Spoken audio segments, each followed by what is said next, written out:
जय गुरु जी संगत जी, जय गुरु जी, शुक्राना गुरु जी, शुक्राना प्यारी प्यारी संगत जी, जय गुरु जी। गुरु जी के श्री चरणों में मेरा और सारी संगत का कोटि कोटि प्रणाम। संगत के श्री चरणों में मेरा कोटि कोटि नमन। जय गुरु जी। संगत जी, आज इस दिव्य पुराण में से गुरु जी महाराज की जो दिव्य ग्रंथ है जिसका नाम दिव्य आभा है, आज इसका 5वां दिन है संगत जी, जो हम पढ़ रहे हैं और आप सबके साथ साझा कर रहे हैं।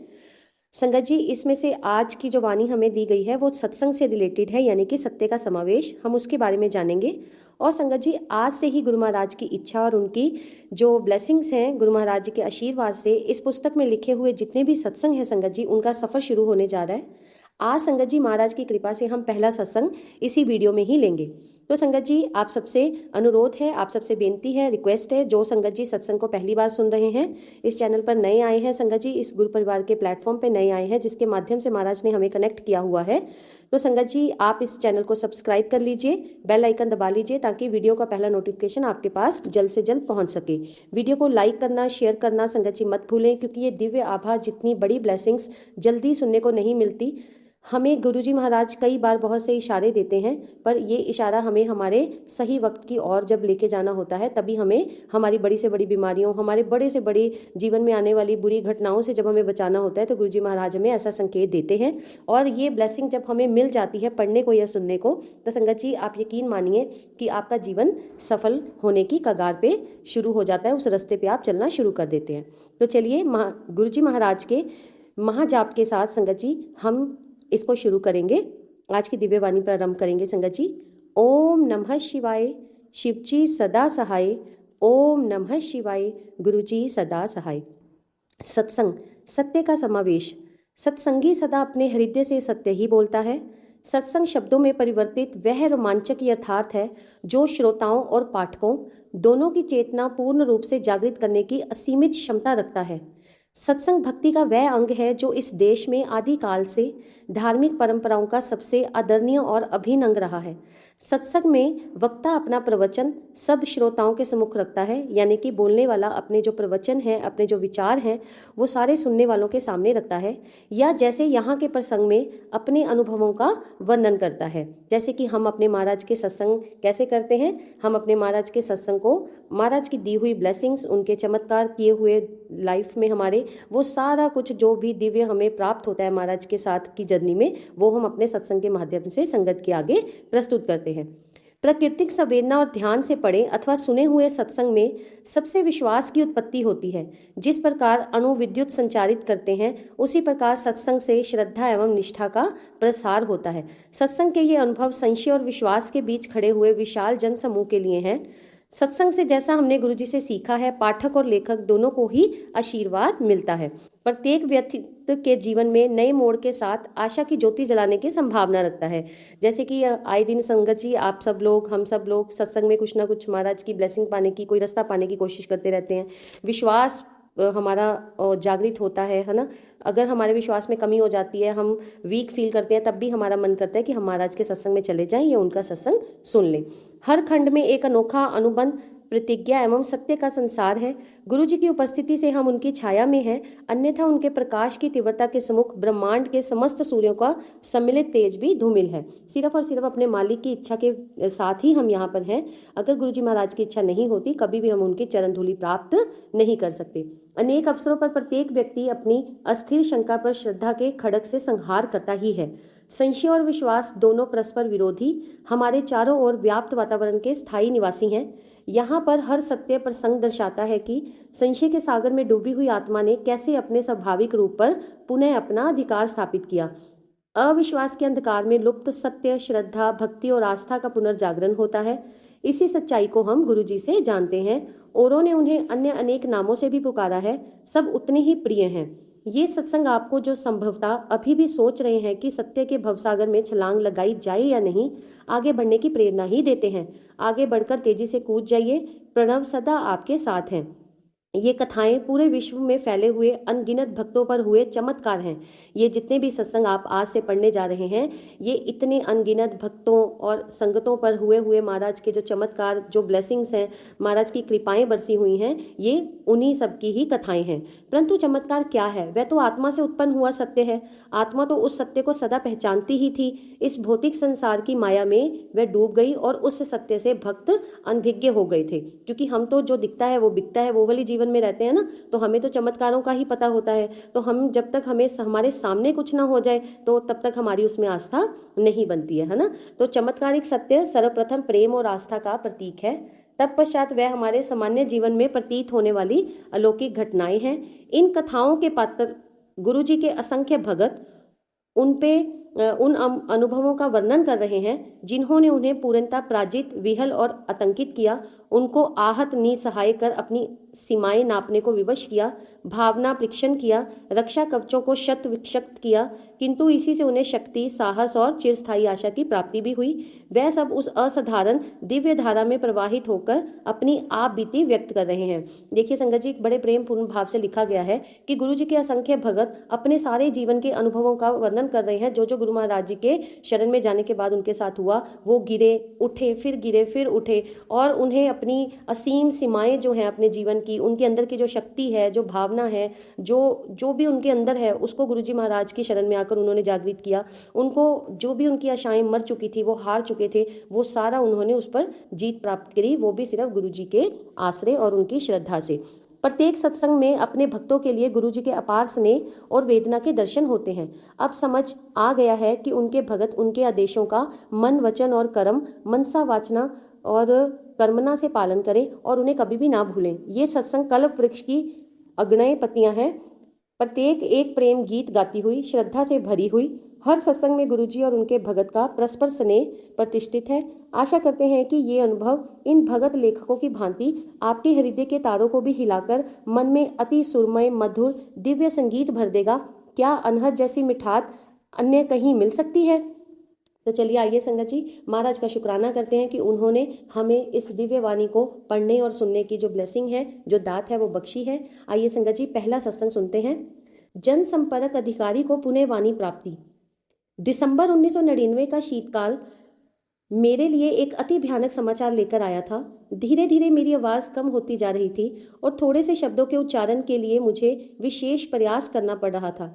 करण, नासिका और कंठ विशेषज्ञ से मिलने के पश्चात ये लग रहा था कि दिल्ली की ये शीत ऋतु और धुंध निरानंद होते हुए और भी प्रतिकूल होने वाली थी। विस्तृत यानी कि गंभीर जांच पड़ताल के पश्चात विशेषज्ञों ने शल्य क्रिया का परामर्श दिया, जो सर गंगाराम चिकित्सालय में करी गई। मेरी बायोप्सी का परिणाम आने पर हमारी आशंका की पुष्टि हो गई। कंठ में मेरे सूजन असाध्य प्राणघातक कटकट रोग बन चुका था। जब मेरी वाणी विकृत होने लगी, उसके मात्र 2 मास पश्चात, 2 महीने बाद, मैं जैसे नर्क में पहुंच गया था और इसका कारण समझ पाने में असमर्थ था। मैं सिगरेट, मद्य, तंबाकू या पान का सेवन कभी नहीं करता था, पर ईश्वर ही पालक है। अपनी शल्य क्रिया के पश्चात 3 सप्ताह के विश्राम काल में, जिसमें मुझे कुछ भी बोलने की मनाही थी, मैं गुरुजी की शरण में रहा। मैं और मेरी पत्नी, हम दोनों गुरुजी के पास मेरी दुर्दशा की अवस्था में पहुंचे थे, किंतु उससे पहले एक और परीक्षा देनी थी। चिकित्सालय से आने के बाद 5वें दिन मुझमें गुरुजी के पास जाने की अटूट अभिलाषा जागृत हुई।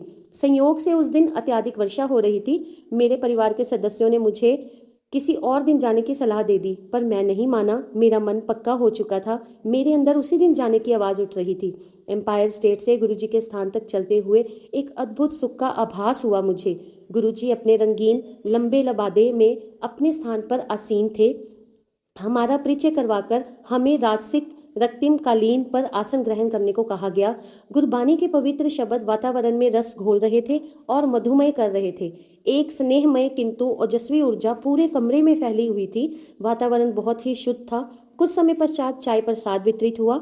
उसके एकदम बाद गुरुजी ने हमें बुलाया और मेरी घबराई हुई पत्नी को कहा, जा तेरे हस्बैंड नू 50% ठीक कर दिता, टेस्ट फिर करा ले। उस समय यह विश्वास करना सरल नहीं था। वह असाध्य रोग ठीक हो गया था, पर हमने गुरुजी की सलाह तो मानी ही नहीं।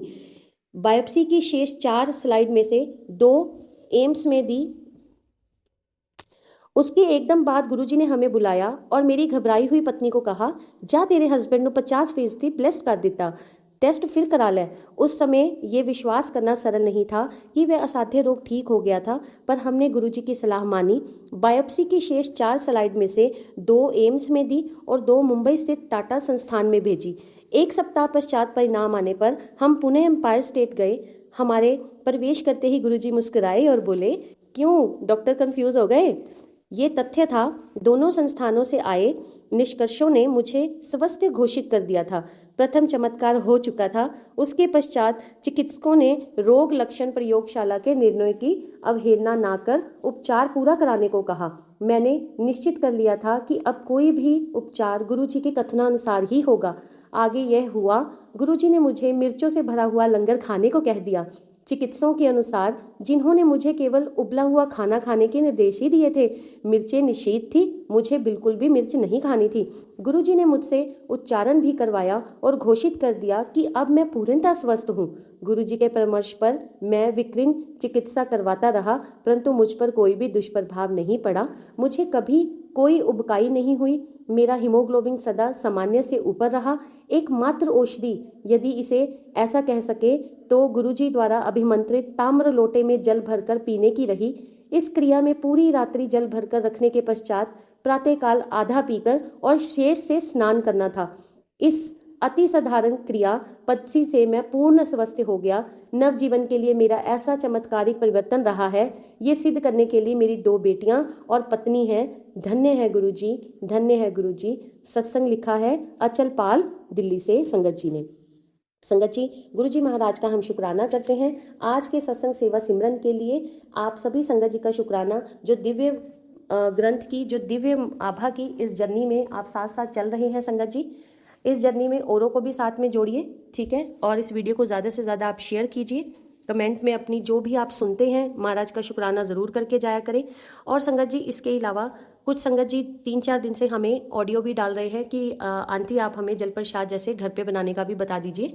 तो संगत जी देखिए, पहला सत्संग ही उसी रिलेटेड था, ठीक है। तो आप संगत जी जैसे किसी भी कारणवश जैसे आप बड़े मंदिर नहीं जा पा रहे, या डुगरी मंदिर नहीं जा पा रहे, या गुरुजी महाराज के किसी भी दरबार में नहीं जा पा रहे, वैसे तो जो आपको लोटा ब्लेस कराना है वो आपको डुगरी मंदिर यानी कि पंजाब में जो है वहाँ से कराना है, और या फिर आपको डायरेक्ट बड़े मंदिर से ही लोटा ब्लेस करवाना होता है। आपको जल भर के नहीं लेके जाना होता, आपको नया लोटा वहाँ पे तांबे का लेके जाना होता है।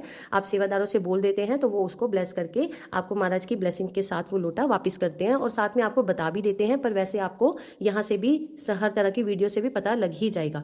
दूसरे नंबर पे संगत जी, जो लोटा है उसे आपने रोज जब वॉश करना है तो उसको या तो नींबू से करना है, अगर आपको उसमें खटास आने लग जाए या कैसे है, तो जैसे राख होती है, जैसे हम लकड़ियां वगैरह घर पे साफ सुथरी वो जला लेते हैं, उसमें से राख बचती है तो, है ना, तो उस तरह से आप उसको एक डब्बे में इकट्ठा करके रख लीजिए, तो उससे भी आप रोज जो है धो सकते हैं। क्योंकि कई बार संगत के ऐसे क्वेश्चन आते हैं कि आंटी राख कहाँ से ले, राख कहाँ से ले, तो आप घर पे भी बना सकते हैं संगत जी, इसमें कोई बड़ी बात नहीं है, ठीक है। तीसरे नंबर पे संगत जी, अब बात रही कि जो संगत जल प्रसाद लेना चाहती है डेली पर वो नहीं ले पा रही, तो संगत जी आप एक काम कर सकते हैं। वो ऐसे है कि जैसे अगर आपके आसपास आपको कहीं पे भी सत्संग में जाने को मिले तो आप गुरु महाराज जी के उस सत्संग में जाएं। सत्संग में जो मेन सेवादार वहाँ पे होते हैं, आप उनको अपनी प्रॉब्लम बताएं या जो भी है, तो वहाँ पे जो डिवाइन प्रसाद महाराज के पास रखा होता है उसमें से वो आपको जल प्रसाद देते हैं। आप थोड़ा सा जल प्रसाद वहाँ से जो आपको मिलता है उसको बढ़ाते जाएं अपने घर में, ठीक है। जैसी बॉटल खत्म होने वाली हो जाए उसको और बढ़ा लें और उसको महाराज के चरणों के पास रखें।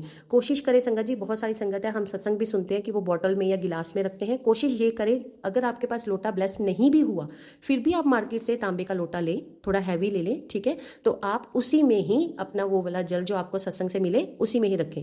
उसके बाद संगत जी जो जल यूज़ कैसे करना है, ठीक है, जो जल प्रसाद है उसे यूज़ कैसे करना है, उससे पहले आप घर में भी जो महाराज से जल प्रसाद है फिलहाल के लिए आप कैसे कर सकते हैं। जैसे संगत जी आपके पास महाराज का पॉकेट स्वरूप तो रहता ही है या फिर लॉकेट स्वरूप रहता ही है, ठीक है। आजकल तो ब्रेसलेट्स भी आप लोगों को मिलते हैं जिसके बीच में छोटा सा महाराज का स्वरूप रहता है, ठीक है। तो आप उसे यूज़ करें। आप उसको जल प्रसाद के बीच में, जैसे मान लीजिए आपने तांबे का लोटा लिया, महाराज के स्वरूप के आगे रखा, उसमें लॉकेट प्रसाद डाल दिया, थोड़ी देर के लिए मंत्र जाप चलाया।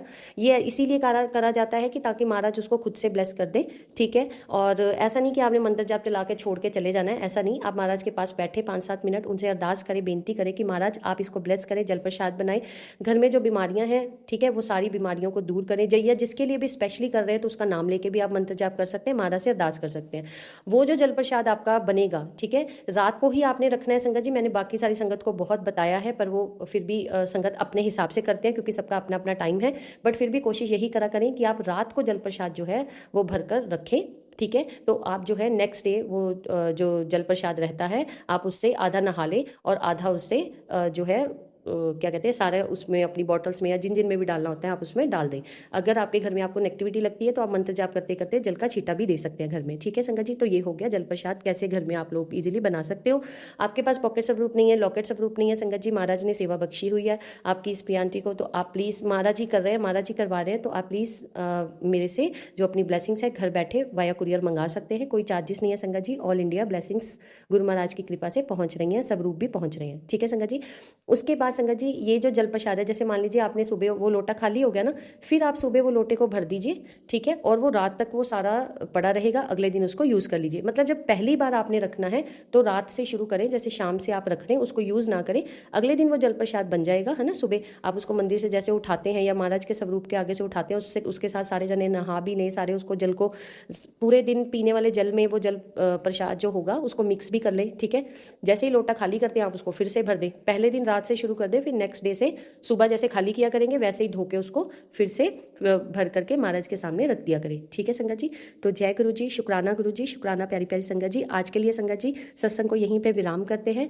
गुरु जी महाराज की कृपा आप सारी संगत पर बरसती रहे, सत्संग सुनने में, सत्संग सुनाने में, सत्संग पढ़ने में, दिव्य आभा पढ़ने में। गुरु जी महाराज मुझसे कोई भी भूल हो जाती है तो आप मुझे क्षमा कर दीजिएगा संगत जी, आप भी मुझे क्षमा कर दीजिएगा संगत जी। कोई भी क्वेश्चन हो आपके तो प्लीज़ आप कमेंट में लिखना जरूर ना भूलें, और डिस्क्रिप्शन में मेरा नंबर दिया ही होता है, तो आप ग्रुप का लिंक भी दिया होता है व्हाट्सएप के, आप उसमें भी जुड़ सकते हैं संगत जी, ठीक है। और आप लोग जो है अगर स्वरूप ब्लेसिंग की सेवा आप चाहते हैं तो आप लोग मुझे व्हाट्सएप पे अपना कंप्लीट एड्रेस भी भेज सकते हैं।